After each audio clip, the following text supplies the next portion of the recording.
Hey guys, so I'm starting this new project called Behind the Book, where I talk to different voice actors on their experiences narrating for books. I was joined by someone who narrated for me, Wesleigh Siobhan, who narrated Odette Winter in The Princess Bride. This conversation kind of went all over the place, but I really hope you enjoy it. Hey, how are you? I'm so glad. I am good. I'm so excited to talk to you. You too. When I announced on Twitter, so many people were so excited to hear from you, Wesleigh. So I was like, I'm excited for this. Yay! Girl, it's fun. I'm excited to talk to you. It's always a treat for me to get to talk to an author because like I'm sitting with your work and I feel like I'm getting to know your characters, I'm getting to know your work, you know what I mean? And like Yeah. so it's just cool to like just be able to, I don't know, I guess I kind of have like fangirl moments and I kind of crush a little bit. I'm like, oh my God, you know. It's so funny when I get this a lot, especially when I meet, and most of the time I feel like I'm just a nerd behind like a computer. So I'm just like, I never really think anybody really wants to talk to me. So I'm just kind of sitting there. So when people are like, "Oh, I can't wait to talk to you," I'm like, "Really? I'm not that interesting." I just make up whatever comes to my head in my head daily. So that's pretty much my life. But I'm really excited because I'm also getting some reviews back from the audiobook, and people are really loving it, which is awesome. So. Good. It was fun. It was so much fun to narrate. I'm so excited. Okay, I'm gonna give everyone else like another minute to come in. I just posted a notification on Facebook. Just to give everyone a second before we jump in. And yeah, so for those of you that don't know, Wesleigh doesn't show her face, so that's why you're seeing her shoulder. They know. Yeah. Wait, did somebody ask? Yeah, I saw. It's like I know some like you, like the people that follow you don't. I'm like, oh no, but some of my followers, I knew that I was gonna have to tell them so if they were gonna join in. But oh, girl. Yeah, I had to message you about how to say your name because I have like a little panic attack whenever I have to say people's name because mine is often butchered, which makes me like butcher other people's. I don't know why that happens. No, I get it. I 100% understand. It's funny. I was having a conversation about that yesterday with Emmanuel. We were just talking about an author's name, and like I said one of my author's names wrong, and I had to go back and fix it. And he was like, the same thing happened to him. He had to go back and fix it. It's like, what? Because names are important, you know. Like your name is important. So I use especially like everyone knows I use a pen name. My real name is African and based, and so like throughout my whole entire life, I listened to get like it got so bad like my graduation, like when they said my name, they actually paused because they were like, oh crap, I can't remember how to say, like I can see the speaker trying to remember how to say my name. It's a trip. So. But thank you for the effort. Thank you for, try, or anybody who's like, I was talking to somebody today and she was like, all you got to do is ask. Just ask, and that's what you did, Okay, so we're 5 minutes in. I will introduce to whoever is joining in, and then if you don't know me, I'll introduce myself. Hi, everyone. I'm JJ McAvoy, and we are going to be talking about my new book, old book. It's relatively new.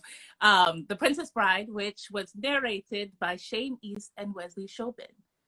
Siobhan. Siobhan. I said it right in the other one. See? That's what I was nervous about. Siobhan. It's okay. You know what? It's tricky though because it's the Irish spelling, the Gaelic way of spelling it. So I get it. I mean, wanted for a long time. I wanted to say Shehobin.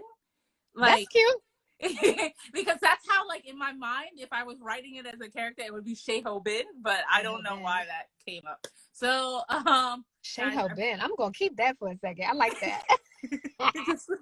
So yes, so guys, it's these series of books up here. Hold on, let's see if I can tilt this. Yeah, right here. We finished the narration for book 1. This is book 2, and this is book 3. Yeah. So, and if you didn't know, Wesleigh narrated the female character, and her name is Odette Winter. So I really am excited because I also see the book climbing in the rankings like every day. And it's really cool to see just like where we started off and how far we're going. When did the book actually come out? When did you publish it? The 15th? Oh, really? Yeah, it came out on the 15th. And then the audiobook came out. Oh, no, I'm sorry. The audiobook came out, the first audiobook came out, or the first paperback and ebook came out on October of last year. And so the audiobook came out on the 15th. Oh, wow. Have you noticed? Okay, so that's not that much time though. Did you self-publish the book too? Yeah, I self-published it, which is funny because it was like, it was also my most promoted work. Like I got a lot of people that, I think it was also because of the book covers, to be honest.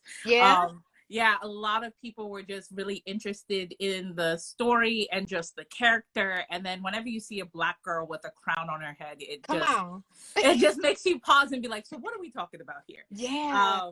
So I got a lot of people that were just intrigued based on the cover models, which was what you want whenever you're making a book cover. So it's like, it came out in October, but there's still a lot of momentum and the books are still doing really well. So that's really amazing. Did you cast those models, or how did you do the covers? I found the models, and then so I kind of like, I worked in like a photography studio, and I have like background in Photoshop. So I got the models, and like there are several different pieces that are just like plugged together. But then I ended up becoming friends with the male model. And so now we follow each other. It was just it was like a whole event that went into it. And then at one point I was talking to Hallmark because they were interested in for like a couple minutes, but it was funny. It was a lot of fun making just the whole entire process. How did you come up with this story, girl? This one, I mean, I love all my stories, but this one was so different from me because it was just, obviously I've never narrated a story about an American heiress. Like she inherits like billions of dollars, right? Yes. I don't want to give nothing away. Yeah, she inherits. So for those of you who don't know the story or haven't read or listened to the audio, the book is about an American heiress and this European prince who basically are in an arranged marriage because of their family issues. And so how I came up with this story was, it was a mixture of things. And I think the first thing was I kind of wanted a royal romance with a Black female. So I was just like, that's where it kind of stemmed from. And so I was like, yes. And then it was kind of building a world in which I'm always being taught, especially as a Black woman, that even if we have everything on paper, sometimes the color of our skin, sometimes just being Black is an issue. And I said sometimes. Hello. But so my thing is like this idea of a Black heiress who has everything on paper that would make her fitting to be a royal, but came to my mind and showing like even when she's filthy rich on her own, there's still gonna be a problem with her because that's the way Black women are seen. So that kind of was just like, I was gonna go in giving her as much kind of ammunition as possible, because the story then gets to focus on different things. It's not like she's struggling. It's not like she's in need of anything. So then that's how the story kind of evolves in different aspects and can get more emotional. So that's how I kind of explain it. And then I'm always tired of stories where Black women are in need of something or in lack of something. It's very frustrating for me personally to read when I see like, oh, like there's something wrong with her. She doesn't have this. She hasn't been given this, or she's a struggling. I mean, there are stories of Black women who are struggling, but that's not their only stories. Blue Ivy, Beyonce's daughter, is not going to be a struggling Black woman. That's just not her life. So I wanted to tell different stories of Black women. So that's I think it's amazing. That's one of the things that I love about being in this genre is that I get met with those women all the time. Women who are not an idea of a black woman, but who is a real black woman. You know, like Yeah. I feel like I can relate to these stories. I see my friends in these stories, my family inside of these stories. Obviously, nobody's like an heiress that I know of, but it's like what happens when we get to just be us and not through the lens of somebody else, which is really exciting to me, and I love it. I really appreciate it. So, and the other thing that got me, what I really enjoyed about working on this was just how daggone funny it is. Like, you have so many levels. Like, you got the humor. There are moments where I was like, oh, I gotta step out the booth because I'm about to cry, and I need to take a walk around. Let me get my dog. Let's walk, because I got to get myself together. Like, you explore so much depth, so much emotional range, and not just with the main characters, but with, you know, like the moments that she has with her mother. I really appreciated how you presented her mom, because she could have come off in a way, like, she gave me a lot of like Wilhelmina Slater from Ugly Betty, you know. Yes. She gave me Funny a vibe. enough, why do you think I named her Wilhelmina? Yes. Yes. Yeah. That was one of the reasons why I was like, that name fits for her. Oh, that was perfect. But then to see where she goes by the end, and you get to see, okay, why is mom coming at daughter like this? Why has mom made the decision she had? And when she's, you know, when it got down to the get down, mom, in my opinion, was very much, I only know black mothers, right? She was very much a black mom. And she was like, hold up, sis, what you not going to do, you know? Yeah. And I just really appreciate it. You know, all of the colors that you painted these characters with. I think the most important thing about a story is not just the main characters, but all the people around them, because absolutely, those main characters or those side characters color and shape how those main characters function in that world. Absolutely. And so who Odette is very much based on who her mom is. Yeah. And so for Odette to sometimes be aloof and strong and combative and sometimes very timid is also because of how strong her mom is and how opinionated her mom is. So there are times where she goes back and forth with her mom because that's what she's been doing all of her life. Yeah. Like, because she has spent her whole entire life going back and forth with her mom, there are times in which she can feel like, I can step up and speak. And then there are other times where, because she's the daughter, she does feel like she got to step back, and she does feel small in some spots. So it's just that dynamic where it goes, where you also kind of see Wilhelmina is a great mother in a sense, but she's also kind of overbearing in other senses. Yeah. And, and she's a lot to deal with, but I also love that about her. Like, I really love her. I love her dynamic with her mom. One minute they're best friends, and the other minute they're basically hating each other. Yeah. And it's also, you can see that with the main character Gale too. It's not just like with his bodyguard and his personal secretary. His whole family colors how he basically lives his life. And so like side characters were super important with me. But I think the other reason why I definitely, of course, needed a Black woman to be Odette was because I knew you would be able to capture that voice, especially between flipping from Odette to her mother. I needed someone to be basically to add that emotion behind her voices when it was there. And when I was listening to your narration, I was blown away, and I was just like, you got everything I was trying to hit. The times where her mom would be like sucking her teeth, like there was moments where like words were not said, but it was like you could hear the words in between the lines.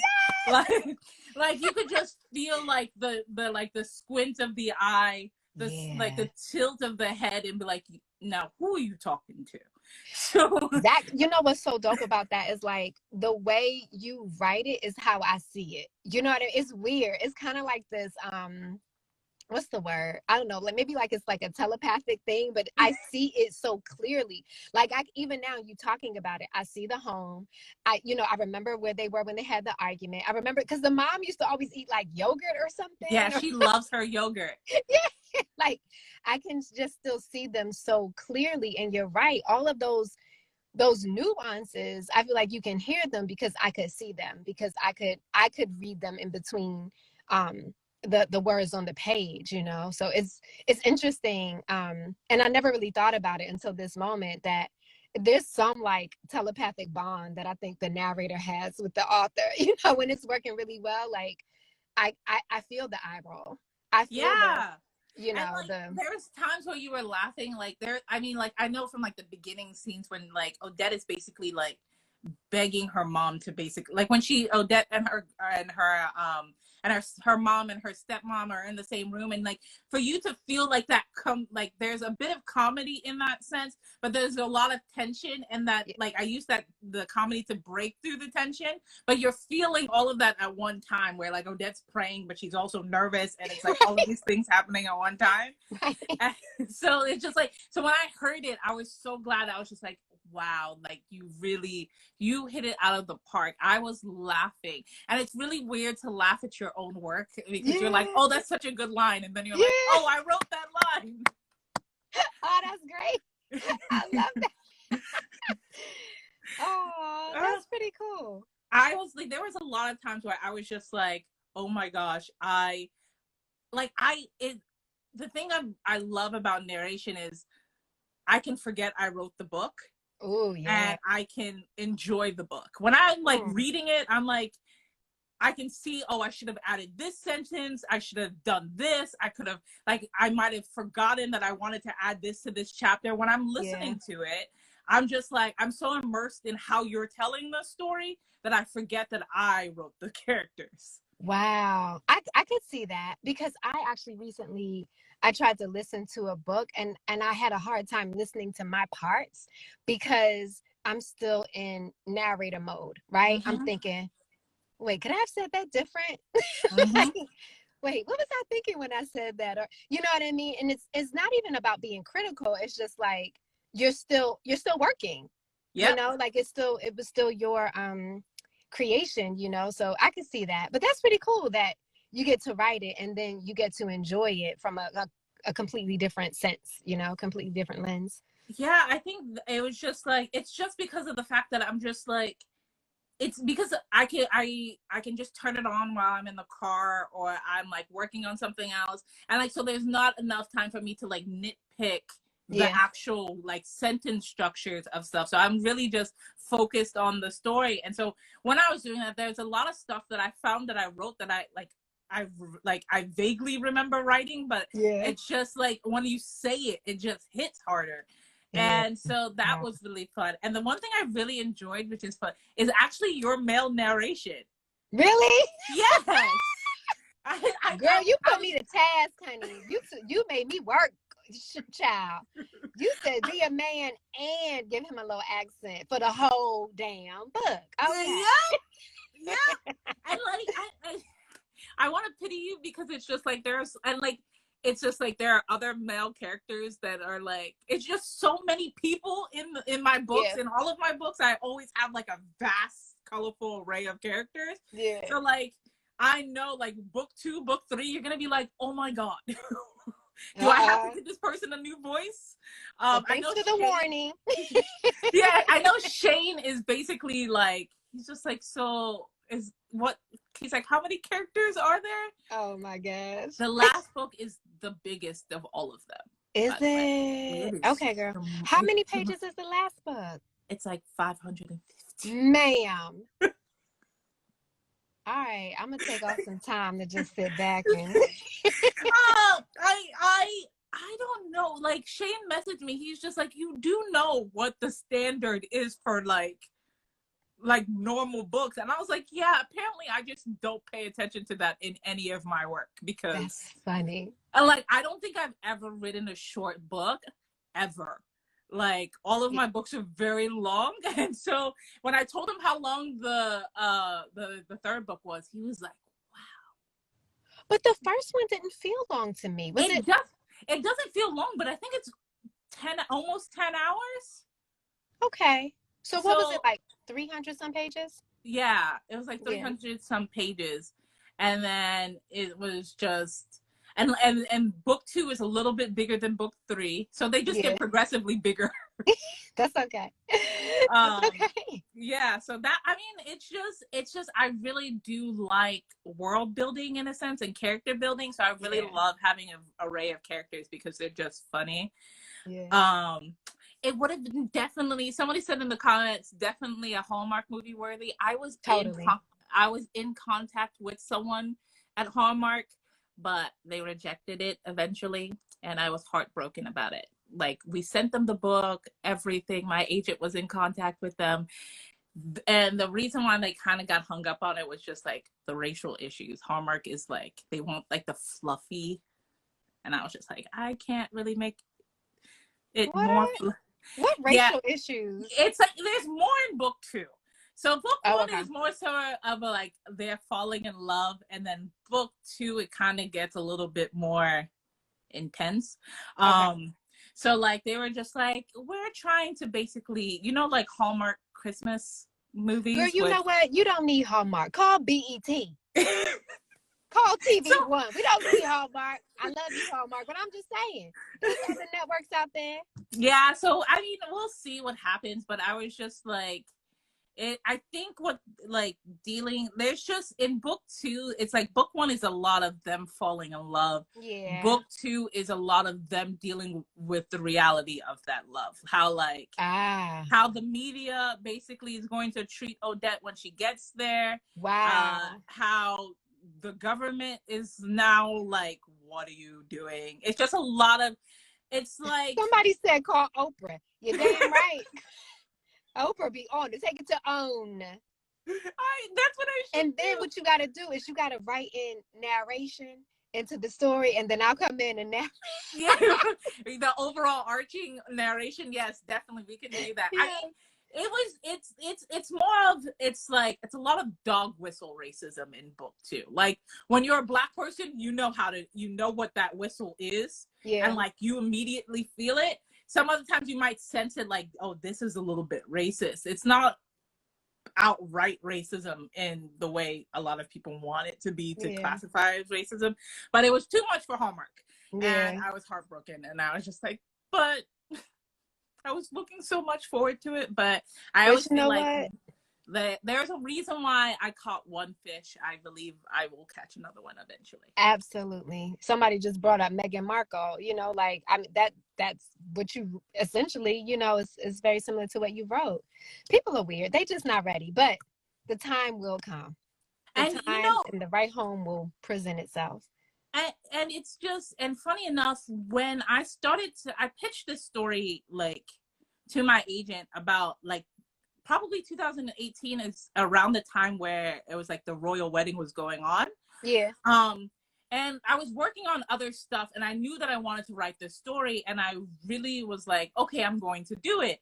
I couldn't write it fast enough at that time, but eventually, and when I first initially wrote it, I was like, I don't want any racism in this. I don't want any microaggressions in this. It's going to be a nice Hallmark fluffy story.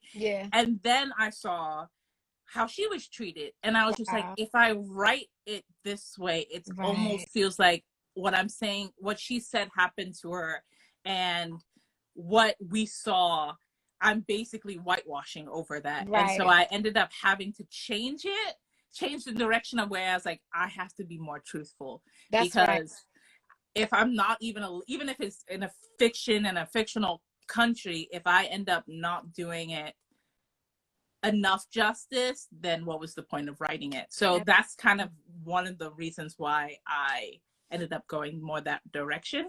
But yeah, there was a lot that went into writing the book. But what went into it for, like, what was your process when you first got the book? When you were like, man, I mean, honestly, just reading it and just like enjoying the read. And then as I always get images of people, even if I don't see their face, I know what they're wearing, how they, even, you know, as described in the book, or even if I just make it up, there's just a certain vibe. Like, there was a character that was with Gail. I think, like, his driver. I can't remember the guy's name. Wolfgang? I loved Wolfgang. He was one of my favorites. I was like, this dude is sweet as hell. Like, like I loved him. Yeah. But I cast everybody, you know. And I think like Odette, having already seen the image, I knew what she sounded like to me. You know what I mean? And normally I keep my main character close to me. That's just easier for me, you know, Yeah. to like to follow that journey vocally. So yeah, I read as much as I can to enjoy. I oftentimes have to kind of like speed read, check in with co-narrator, to like to just make agreements about how people sound, pronunciations, things like that. But I gotta be honest, like it's really tapping into what I get a sense of the author's voice, how they're telling this story, and what I need to pull from my my life, right? Like Odette needed something completely different than Wilhelmina. You know what I mean? Like I had to dip into my like, you know, from the moment they're in the car and she's just like, relax. You know what I'm saying? Like just I got this. And it's really easy to follow when the author's clear about what they want, who these people are, what they're doing. I really just get on board, get on that train and just follow the journey. So it's weird. It's not even like some magical thing that I'm over here doing. I use imagery a lot. I see who they are and I just follow that. I follow what's on the page and what's in my imagination. And obviously some things require like a little bit of extra work, you know, like some dialect stuff. And I had to check in with Shane about that. Like what sound changes are going to really sell this for us. And sometimes, honestly, like I had to let go of when I felt like I wasn't doing the accent right, because I just couldn't allow myself to get caught up in that, because then I would have never been telling the story. And it's like, so there may be moments where the sound might not be perfect, but I try to focus on what's the character's intent? What are they after? What are they trying to communicate? How are they feeling? Yeah. Because for me, that's more important than storytelling. And like obviously, the accent is right. What am I trying to say? Girl, I've been sipping, so forgive me. But like, the accent is important, is what I was trying to say. But I find that if I'm really focused on telling the story, the accent work is there for me, and I don't have to focus on it as much. So, yeah, girl, I just get in here and I just, you know, go along the journey that you've already laid out. Somebody asked if I give narrating notes, and the thing is, I don't really like. When I first started with Shane, he asked me to basically do a character list and provide like everyone's age, where they're from, so like basically kind of an outline of all the characters. But other than that, I don't really give that. I don't think I give like that many notes on them. It's mostly because I always feel like I chose you because I trust you, and so I don't want to be like over or like. I love the work, but I also feel like once it gets to narrating, that's a different type of, like, I don't know how to narrate a book well enough to sell it to someone. That's not my skill set. So like when I'm hiring someone to do that, I'm doing it because I trust their skill set. And so I usually do my best to give my narrators as much as a free range as possible. I think even when Shane sent me back, I was just like, there was like I think there might have been like 2 or 3 corrections that I had to give him. And it was mostly basically on like some of the sentence structure or stuff like that. But I don't feel like I give that many directions. Did I give you a lot of directions? No, no, but you early on, you were like, she sounds more like this and less like that. Yes. But what we did get was a breakdown. Like, girl, I love an image. And so you sent this, basically like a character. You had the picture and you had, their name and maybe a description. I'm not sure. But yeah. That's the outline I was talking about, because for the promo, I kind of did like a cast of like who I thought everyone would look like in the book. Yeah. So I kind of took those pictures and then I sent you the pictures for all the characters in the first book. That's gold. That's gold for me. Like, it's not always needed. So I don't want every author to be like, okay, let me send Wesley some pictures. I'm not saying that, but it was super helpful because it just it allowed me to tap into how you saw these people immediately. And that's just, I don't know, it's just collaboration, you know? Yeah. And it's very much, I am very much a visual person as well. Like, I love imagery, I love creating images, I love colors. And so like oftentimes my biggest worry is like when I'm trying to like conveying what's in my head to someone else. Yeah. And so like I try to do that through various streams, whether it's through music, whether it's pictures, whether it's like through work, whatever I need to make sure you're seeing what I'm seeing in my brain. Because I always tell my readers, my books are a movie in my head, and I legitimately feel like my role is to get down what I am seeing playing out onto paper. Yeah. And there are times where they're just scenes going through my head, and I'm just trying to like write them down as quickly as possible. And it's like, so like on long drives, I always tell people I can't drive because my mind will just go off into a scene. Like, it is terrible. I could be sitting in my room for about like 8-9 hours and somebody would like, what have you done today? And I was just like, I've been in like 10 different places. And it's just my head, but I just be like, I've gone on a full adventure. And it's like, it's totally, my mom finds it super creepy because I'll just be sitting there on a couch just laughing to myself. But it's legitimately, I'm watching a movie. And so I'm like putting that on paper. So then when I'm trying to convey it to you, I'm just like, just think of it like the outline I sent you of the characters, that's the cast. Give me your voice for these cast members. Was pretty much how I was gonna go about it. And it's like, I do that I think I do that for every book I write. It's how I process everything that's going through my head, because the voices don't stop until it's in a book and finished. Like, it's just, they will continuously be there nagging me until it sounds crazy, but that's legitimately how it works for me. Wow. That's crazy. That's amazing.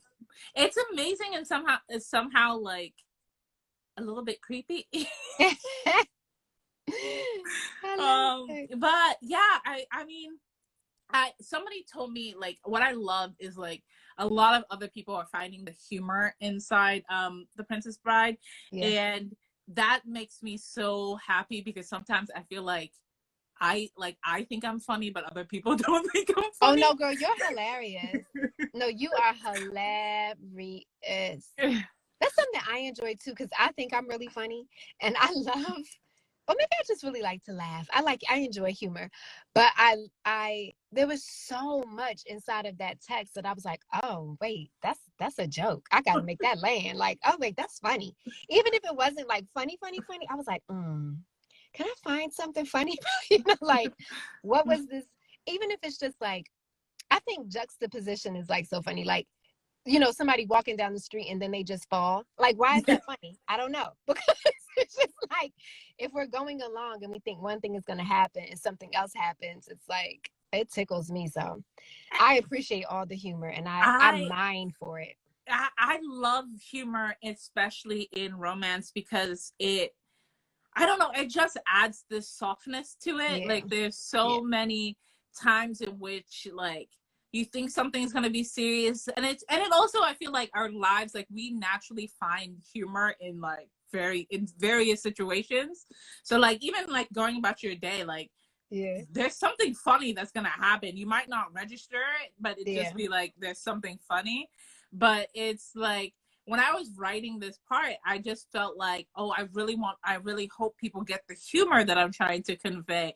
And a lot of it came from Gail, but Odette did do a lot of humor on her own, with kind of like one of my favorite moments in which you narrated was when she basically, I don't want to give out a spoiler, but like, spoiler alert, because I want to hear it. But But like one of my favorite scenes is when she comes out of her penthouse, like she comes out of her room after she's getting ready to go to like basically the holiday party, and there he is inside her apartment, and she's like trying to register the fact that here he is, and then she also registers she's kind of trapped with him in this moment.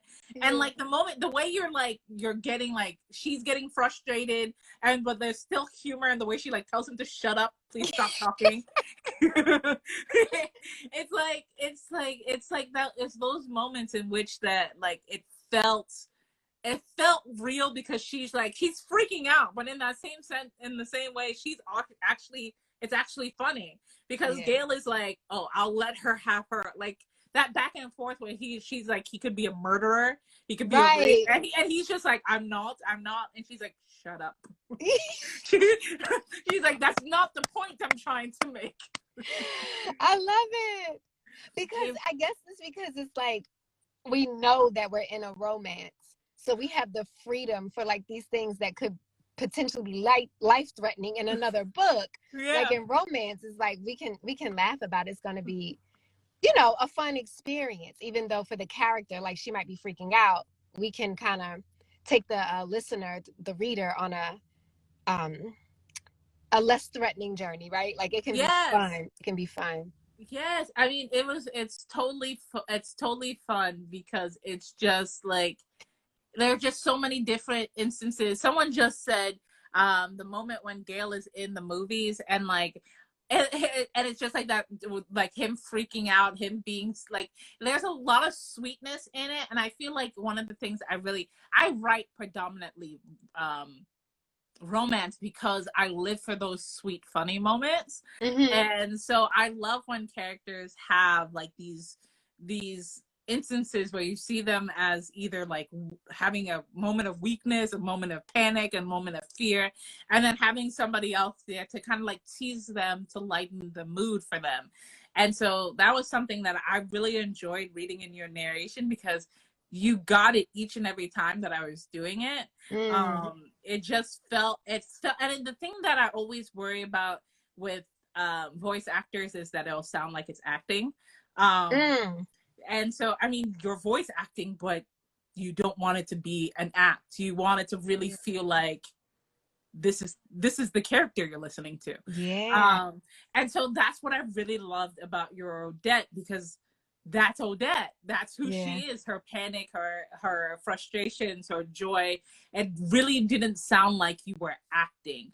And I just wanted to know, how long did it take for you to get into where you felt confident of her voice? The audition you sent me. I think y'all writers underestimate, you authors underestimate the power of the pen. Like, you already put it on the page. I just read it. It's not, honestly, like, because I normally, if I have an audition, I read it out. Sometimes, let me keep it 100. If I have an audition, I might sit down with the piece and start recording right away, you know, because you guys are very clear about what is happening. You set the scene. I know where I am, who I am, and who's around me. I know what I feel. I know what I want. And I just followed that journey. So the audition, I think I did it once. And then I was like, oh, wait a minute, I want to do something different. Like I felt, I'm trying to remember. It wasn't even her. I think it was more so the mom I wanted to make some adjustment to. I felt like I had a better understanding of who she was by the end of it. And then I did it. But I think it's just trust, right? Like I trust what's on the page, and I just try to honor, I really try to honor what's written. And then you kind of, because I think the depth comes from what the character goes through. Like you said before, like the characters on the outside that move the main characters forward, they have a lot of personality, right? But the main character has a lot of range. And so, but that's already on the page. Like mom is like, darling, now listen, you know, she's coming with like, she already has her crown on. Oh you my know, and she's eating gosh, her yogurt, yes. you know. And Odette is Yes. like, Odette is looking for her crown. You know what I'm saying? Yes, It's yes, just yes, like, yes. so it's already there. And then I have like my go-tos, right? Like I Keith David comes up a lot for me. Lynn Whitfield makes an appearance, you know, like Jennifer Lewis will pop up. Sanaa Lathan or Gabrielle Union, like they'll sometimes, if the character is a little bit in my mind just a little bit more refined than who I am, you know what I mean? Like Mm-hmm. then I'll lean to like I'll pull Gabrielle Union from Being Mary Jane. You know what I mean? Like I'll just kind of lean into that. And obviously like I'm not impersonating them, but Yeah. I'm kind of giving off what I felt like I got from them. So it's just a whole hodgepodge buffet over here. That's so awesome because I feel like as a writer, we do that same for personalities in Mm, the sense that it's the sense where it's like I'm building, like Wilhelmina is a compilation of so many other Black women I know. So yeah. it's more so of I'm taking this from this person. I'm taking this. There's a little bit Angela Bassett. Hey, I just as I was saying, Yeah, I saw Angela that. Bassett Yeah, yeah. in there. Like you were just there's so many different like Black women that I am basically more forging into this one Black woman. Yeah. And it's not so much of I'm copying that. It's more so that energy that person gives off when they go into a Yeah. room. That way they carry themselves, the way they perceive themselves is kind of the way in which I am building that character. I think too, like that's why it's important to hire a narrator who you feel like can speak to the story that you wrote, right? Because Mm-hmm. you gotta, like you said, you have to be able to trust your narrator. But our life experiences and what we know, what we reference pop culture wise, and what we probably experience in the home is not that different. You know what I mean? Like you could Yeah. probably throw out some Black women to me and I'm like, yep, I saw the movies. I remember that moment. Like I know. I already just based on my upbringing and just cultural references and what I experienced in life, I have a reference point for the Mm-hmm. material, you know. And that's not to say that you know, another Black woman might not, or somebody might have more, whatever. It's just that I, you know, as me, as Wesleigh, like I have a reference point to these characters that you created, and without you saying, I base this on all of these Black women, I just know Yeah. because because I Oh, know who those Black women are. and you know it's so funny because Denzel Washington was speaking, I think, at a round table of like an Mm, author round table, and he said, when you tell a Black person, like a Black person automatically knows what the sound of a hot comb please, is. that's Like right. we all, that's a collective memory we all have. Yeah, And then like we already know what it smells like. We yeah, already and so he's just like, so when you have that collective yeah. memory around something, we're all going to react in, it'll be the same in a sense, but we all know what we're That's looking right. at. We all know. So when he said that, he was just like, so what, why is it possible, why is it so important to have Black voices in a space? It's because when we're speaking, we know this atmosphere, we That's know right. what we're trying to convey. And I think that was why, because when I first put this audition, like this is the first audiobook that I completely did beginning and end by myself. Wow. um I knew nothing about creating an audiobook, how to get people, because I have an agent who basically they do everything and I just send them the book. But Yeah. I really wanted to be part of this story from beginning to end. So pretty much everything I was creating and working with other people with my own vision to make. And so when I got a lot of auditions, I was just like, nothing was like the people that were auditioning, some weren't Black, and so I automatically knew, I was like, you can't tell this story, Yeah. unfortunately. And then other people, it wasn't, they weren't giving me that range in that voice. It Yeah. just, it didn't feel authentic. And so I think I listened to you. I think there was another book of yours, and funny enough, Kennedy Ryan actually messaged me because she knew I was looking for narrated, and she plugged me into you. And so I was listening to you. I was like, you can do it. She can do it. And so then I messaged you, and then we weren't sure about like the scheduling, but luckily everything ended up working out. But it was just like the way in which you knew, like there were certain situations in which the tone and the tenor that needed to be had for that. Like there were times where there were humor, and then there were times where like, you need to listen to me as I am speaking. And so it was so great. It was so great to have someone take that and just like, I didn't have to be part of that conversation. You knew, like you knew when someone is angry and when they mean that anger, and when someone is depressed and when they're sad and having to deal with the situation around them. And I think that's so important for a narrator, because like I said, I didn't want it to sound like it was being acted. I wanted to be like, oh, so I'm like picking up the phone, or I'm a fly on the wall in Odette's life. That's pretty much like, I wanted to feel like I stepped into the scene and this is Odette, like she is like, this is her.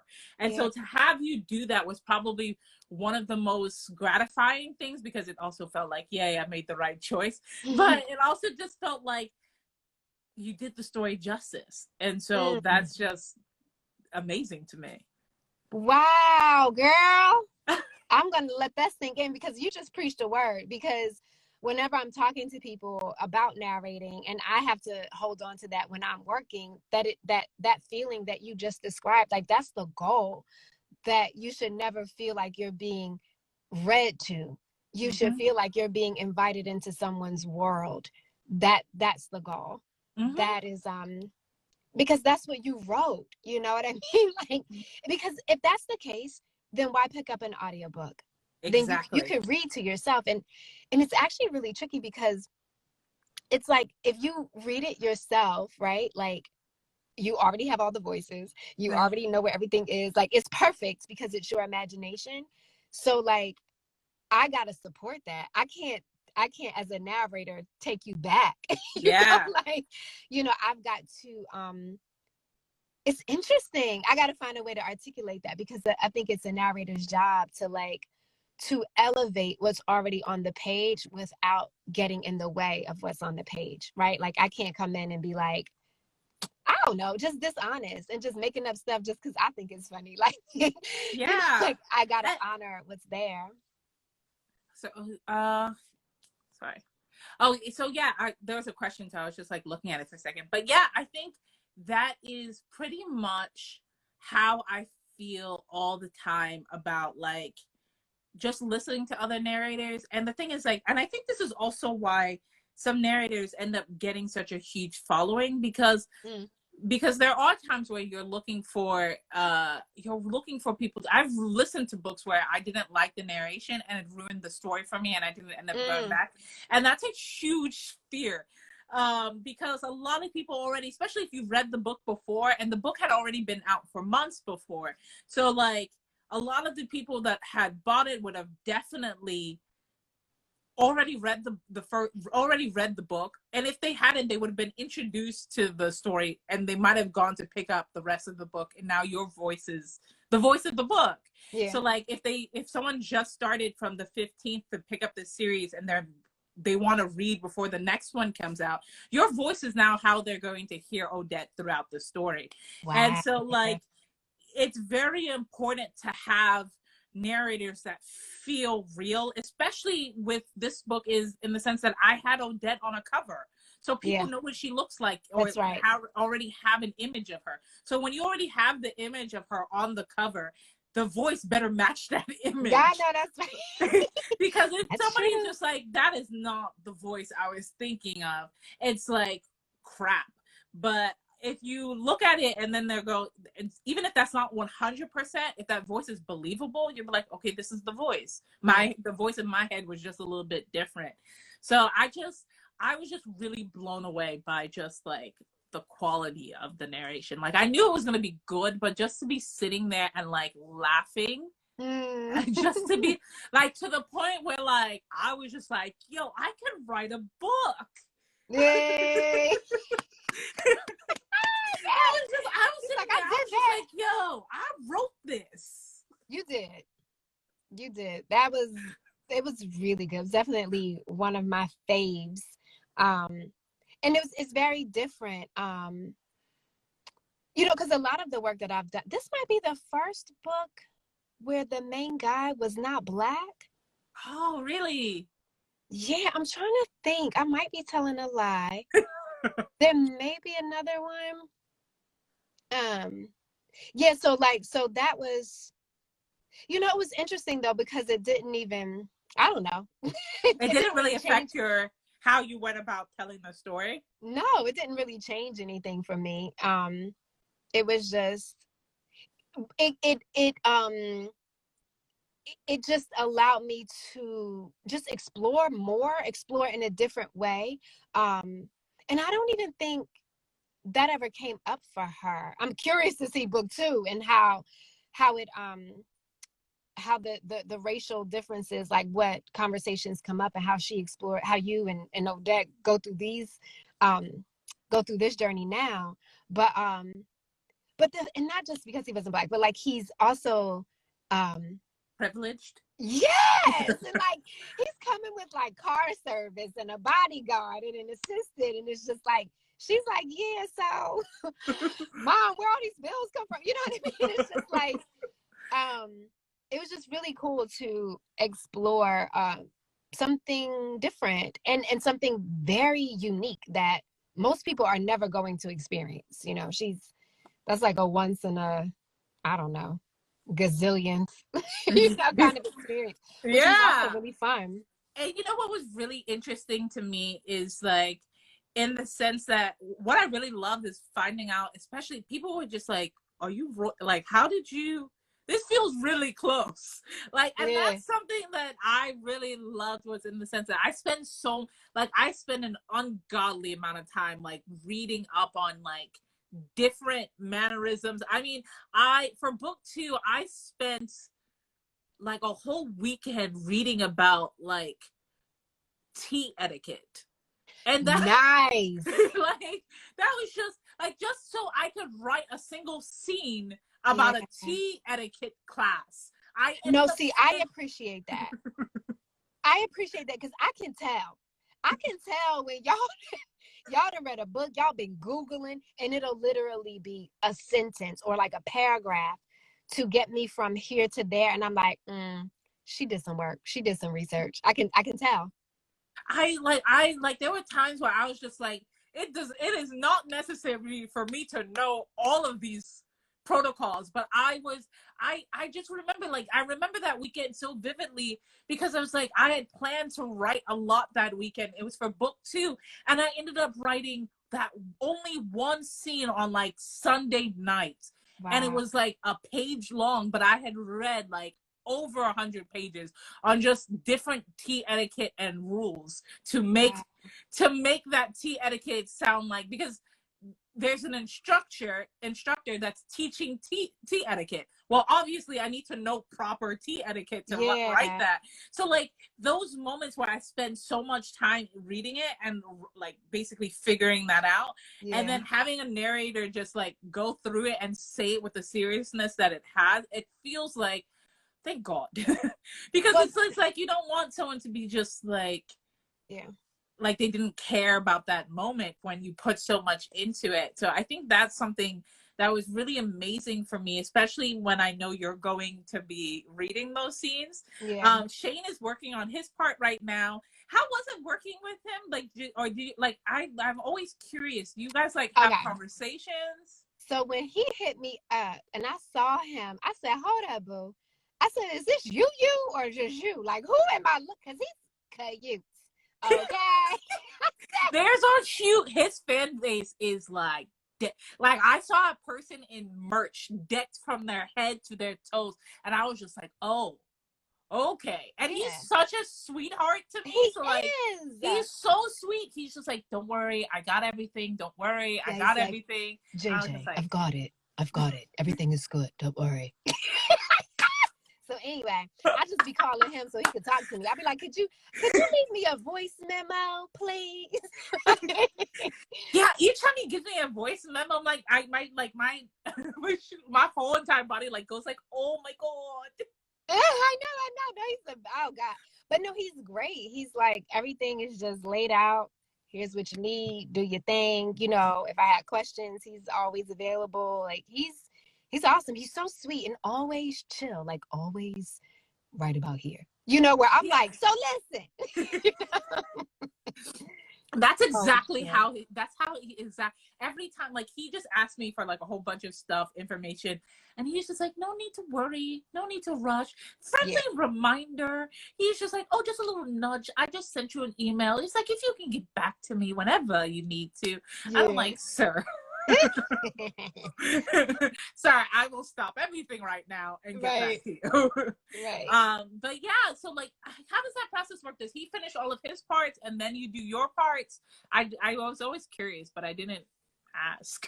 Yeah, we do them independently. And you know, like if he gets done before me, he'll just send me like voice samples, things like that. And obviously, like if I have questions about certain things, we just check in with each other.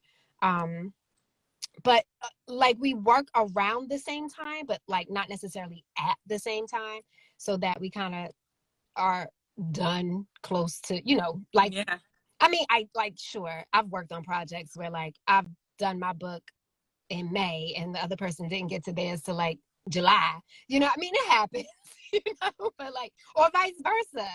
I got a situation now where I'm like, yeah, I'm gonna get to that in August, you know. So it just really depends on the due date, but you know, he was good about making sure that we set aside the time in advance so that we could finish around the same time. So, but yeah, he's awesome. What's your favorite part? Like when you were like going through, what was your favorite part to narrate? My favorite part. Oh, so many good moments. I love the last moment that Wilhelmina and Odette have, because I didn't know that was going to come out of Wilhelmina, because she kind of goes along, you know, and she's like one way, and then all of a sudden, and you know, like underneath, she's like a loving mother, and this is all for her daughter. And when because I'm still trying to figure out what actually happened between the mom and the stepmom and dad and everything. And so when she kind of got with, oh God, and then that moment when she's remembering that blocked memory, you know, like that messed me up. Little kids struggling, like always, just you know, I got my own issues, you know. Yeah, I mean, and the reason why I added is because I always say, like, as much as we love our parents mess us up as children. Even if they're the greatest parents in the world, there's one thing that they might have done that is really just like, it gets on you. It just like, they'll just be like, why did you? And like, it's just because they're flawed people, and so sometimes that flaw catches on to you. But yeah, that what happened with her mom and her stepmom and her father, you don't find out until book 3, so enjoy. But yeah, I was very curious. Oh damn. Okay. I know, right? You don't find out until like midway deep into book 3. But yeah, I was very curious on what you felt like when you were reading it, and like what was going through yours. Like I always wonder, like when I'm writing Black women, the one thing that I always want is to make other Black women feel seen, feel heard, feel loved, and then also to be authentic to ourselves and our story. And so it's like, so whenever I'm meeting, like I had another discussion with Blacklanders, which was a group started by Black women that that love books, but they were pretty much a fan base for Outlander. And so, and they're like much older than me. And so for them to reach out and want to have a video chat and talk to me about being a Black woman and like reading Black women in romance was probably one of the most touching things to me. So I always wanted to feel like, what does Black females in romance or Black romance mean to you? Especially now that you're like narrating so many. Oh girl, let me tell you what it means to me. But here we go. Are you still there? Yeah, I'm here. Oh Lord. Okay, my battery's getting low, so I'm gonna answer this quick. But what it means to me is, in essence, a lot of what you just said. I feel seen. I feel so. For me, coming into narration, I got my training. I went through the whole, networking thing, meeting people, meeting publishers, and through a publisher, I found I did my first Black romance book, and I didn't know y'all was over here. I didn't know it was a thing. I didn't know. I was like, the last Black romance I read was like high school, and I felt at home. I felt safe. I felt seen. I felt like this is a place where I can be vulnerable. I feel supported. I'm about to cry because it's true. I'm just hello. Yeah, you're still there. You're still there. You had me. I was almost about to cry myself. Yeah, no, because it's just like, it's the best thing that could have ever happened to me. Like, I often say, when I started narrating, it was an answer to a prayer. And I feel like finding this romance community and finding the Black women, and not just, it's majority Black women, but they're all kinds of women, right? But it's, as a Black woman in this space, I feel the most supported and the safest that I've ever felt, not just as an artist, but as a person. And it's just, inside of the material though, I love that I get to see so many Black women doing so many amazing things. I've been an assassin, I've been an heiress, I've been a professional poker player, I've been a boxer. I'm like, you can't get this out, and like, as a Black actress in the world, like, that ain't happening. I mean, it is, but not really. I've never got to play all those things, but inside of this space, I do. And I get to love my men. My men are just like there and available to me, and I get to hold them and they get to hold me, even if it's just in my imagination, child. Like, it does so much for me. So I feel like narrating was an answer to a prayer. This community was an answer to my soul. This is just, I love it here, and I'm not leaving. So I am so grateful that you are here, because of the fact that I've been writing romance for almost 7-8 years now. And when I was first writing, trying to find a Black female narrator was like finding a lake inside the middle of the desert. It was like, you couldn't find any, and because there might have been like one or two, it wasn't feasible for you to get that one or two to get to narrate your book on time. And so it was just like this dry desert, and like I had characters, but they would often have to be narrated by other women, and it was just like, I remember one book where I desperately wanted a Black female to narrate this character, but we just could, my agency and everything, they couldn't find one. There wasn't, like, nobody was gonna wait to get one, and like there wasn't any. And so now to see so many of people like entering this space now and it's becoming more available, it's like you are an answer to so many other people's prayer you don't realize, because it's just like, now I know like there's a connection to you to have like someone else do this voice, to have, because it's like, we're all a community, and you definitely want to continue to support each other and continue to provide, like, basically bread for you, bread for me, let's all eat. Like, I was just like, if I'm going to have to pay for someone to eat off this plate, then let it be someone that looks like me. I just, because of the fact that it's just like, it's very hard in this community when you're first starting out and when you're a little bit more established, because it's just like finding that network and keeping that network and stuff like that. So when I found you, and like I said, Kennedy Ryan was one of the people that was like the first people that reached out to let me know about you. And so it was amazing, because like having you here, I know that there's going to be a big team ready to do this work. So like next time I have a story, I already have people in the bag that I know I can call. And that 8 years ago wasn't there. Even though I had an agent, even though I was working with publishers, I couldn't find anybody. And it was like nobody was linking us up because none of those people were running in those same circles. And so there might have been people there, but they just never came across me and I never came across them. So like to see us being more in this space, I'm so excited to see where romance novels are going to go. Yeah. And just like the more space, like I am super excited. I have so much more work for you. I've just given you a space. Hey. Like I'm just letting you know, I have so many more things for you in the bag already. I'm just giving us both some time to rearrange our schedules. Okay. But just know that we're going to be working a lot together. Well, I'm here for it. I get that, because I think so many things have happened, and I've learned a lot about just the history in particular of the indie Black romance community, and like how that's kind of new, and audiobooks in that space is really new. And I think just as a Black actress, I just didn't know. A lot of us were over there like, I mean, we heard about this audiobook thing, but like, I don't know, and I went through a whole process and a whole journey to get where I am. And I'm definitely doing what I can to bring people over, but it's like, it takes, the thing is, it's not an easy gig, right? Like it's a come up, if you will, but it takes work to climb that mountain. And I think some people underestimate the amount of work it actually takes to do it. And those who don't and who are up for the challenge are like, we're here. Like there's me, there's Ebony Flowers, there's Elle Clevden, my homegirl, oh my God.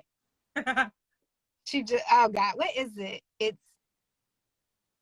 come to me. I'm a poster. But then there's Hazel Monet, like she's new. And then you got, the people that were here before me, like Ademrele, there's Nicole Small, Lacey Laurel, oh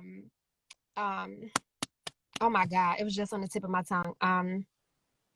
My point is, like we're out here, we want to be working, please use all of us.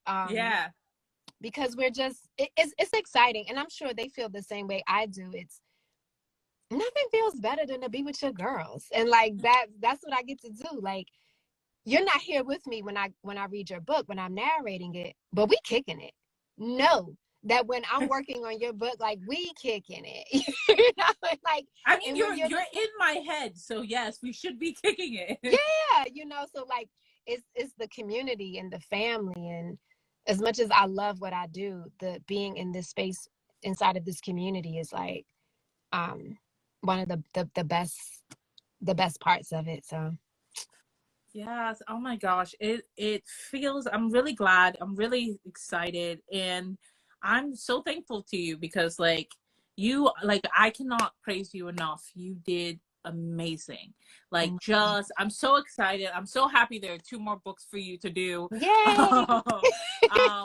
Yes, I'm super excited to just basically to crank them out and like to see, and then also so far to see like people reviewing and just talking about it. And like I think somebody put on a review like the other day and they were just like, they're like, so this is Black girl magic. And I was just like, thank you. And I just felt good that it was just like in this moment that we're all, and like, I think the other thing that I love about it is like, it's not only for Black women. I feel like the thing about art is the fact that we're sharing it with people, and a lot of other people are getting to walk through these experiences with us and loving it with us and learning with us. And it just like, I always feel like, maybe it's because I'm an author and I'm biased, but I always feel like books can change the world. But I feel like you're definitely walking a mile in someone else's shoes, even if it's an heiress, even if it's a prince, even if it's someone else, you are walking through them and you're basically enjoying their life. And so when you see someone on the street, you can learn to empathize more with that person because they may not have ever read the same book as this, but you're connecting them through different experiences that you've read. And I feel like audiobooks are like, before people were not that big on audiobooks, and now it's becoming like a huge, like even a bigger industry than before. And so it having a diverse select of voices in there is probably one of the most exciting things that can happen, Absolutely. because to have a Black woman in your ear for 9 hours. Ooh. What, girl, Like, wait a minute, girl. That sounds like a hashtag. yes, have a Black woman in your In ear your for ear 9 for hours. 9 hours. Yes, I like that. Yeah, you'll just listen to us speak, for even for whatever story you're listening to. You're gonna feel different after the end of it. You're just gonna feel different. I receive all of that. I like that. Let me get in your ear. I like that. Let me just sit here for a while. Let's talk. Yeah. I am so glad that we had these conversations, and I'm so glad we got to share it with all of you guys that came in live. Yes. If you haven't picked up a book, if you haven't listened to the audio, listen to the audio. I promise you, you will be chuckling till your stomach hurts. You will be just like, you will be sitting there and people will be wondering what the hell is wrong with you. Because you'll just be laughing, and then there'll just be times where you'll be completely stunned. And I promise you, you're going to enjoy it. Like, it's probably one of the best narrations that I've listened to in a while. And I'm not just saying that because it's my book, even though I'm biased, but really it was fun to, like, I really enjoyed it. So yeah, I'm really excited that we got to talk. I'm hoping to do this more. I'm trying to get Shane on, but I'm also worried that his voice will just make all the women just be like, well, I'll be here for that. Trust and believe. You're like, nobody's gonna listen to the conversation we have. We'll just be like, Shane, just say apple. Yes, Shane, please. just read the dictionary for me. That's fine. Oh. So yes, the title of the book is The Princess Bride. You can find it on Audible. It's only available on Audible. And I want to thank every one of you for showing up. It has been a pleasure. Do you have anything else you want to share with them? No, yeah, check out the book. Let us know what you think. I just what am I trying to say? I'm always trying to keep track of the other Black female narrators I don't know, and male narrators too. So always tag me, DM me, because there's a lot of work out here for us. You guys are writing so much, and if people feel like it's not available to them, I want to help them find it. Yes. Because I think, to what the point earlier is, just when we have a collective experience, it's important to just be able to hear stories through different voices, so I'm just excited to support. I'm excited to be here and all of that. I don't really have anything else to say. I don't know. But thank you. No problem. We'll definitely have another chat after book 2 or 3 comes out. Yes. Definitely check it. They are producing book 2 sometime. I know it's in the works now. I know Shane's working on his part. Because I just sent him some stuff, and it's going to be really, really amazing. And yeah, ladies, gentlemen, thank you so much for listening. Thank you so much for joining us. I will post this video on wherever else I need to post it. Thank you, guys. All right, girl. See ya. See you. Bye. Bye, everyone. Bye, guys.